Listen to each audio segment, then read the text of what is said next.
Suratul Isra, surah Makkiyah, surah yang diturunkan di Mekah, dan dinamakan surah ini surah Al-Isra sebab dalam surah ini ada cerita tentang perjalanan Isra Nabi SAW.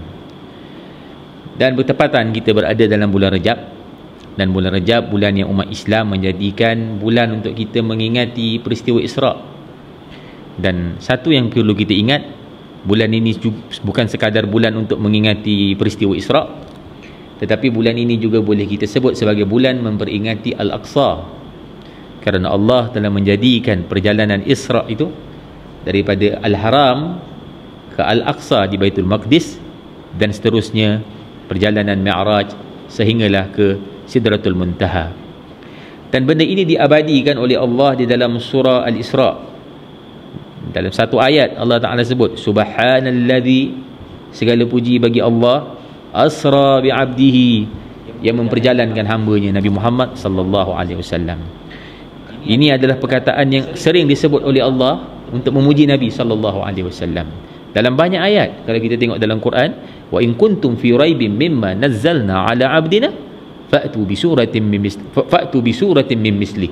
Kata Allah, sekiranya kamu ragu terhadap apa yang diturunkan ke atas hamba kami Muhammad, maka sila bawa datang surah seperti Al-Quran. Allah Ta'ala menggunakan perkataan wa in kuntum fi raibin mimma nazzalna ala abdina, hamba.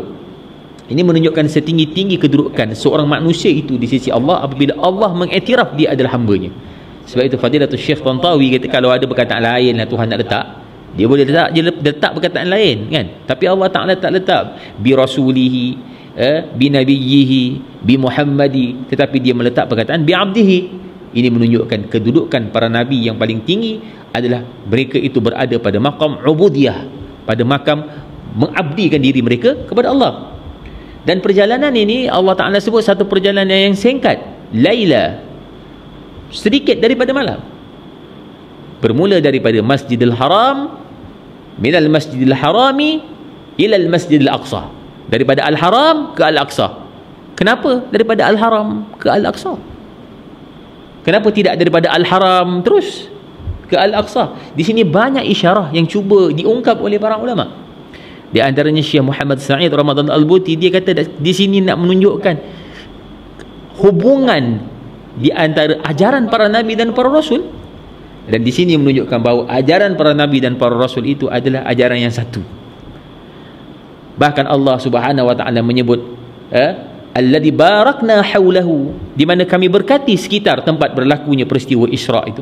Dan apa tujuan Allah Ta'ala memberikan hadiah Isra dan Mi'raj itu kepada Nabi? Linuriyahu min ayatina, kata Allah, untuk kami tunjukkan kepada dia ayat-ayat kami, tanda-tanda kebesaran kami, keagungan kami, yang Nabi SAW dapat melihat sepanjang malam perjalanan Isra dan Mi'raj itu, dengan tujuan untuk memberi kekuatan kepada Rasul SAW untuk meneruskan dakwah. Kerana latar sirah ataupun perjalanan peristiwa Isra dan Mi'raj ini, ia berlaku di dalam tahun sedih. Kenapa tahun itu tahun sedih?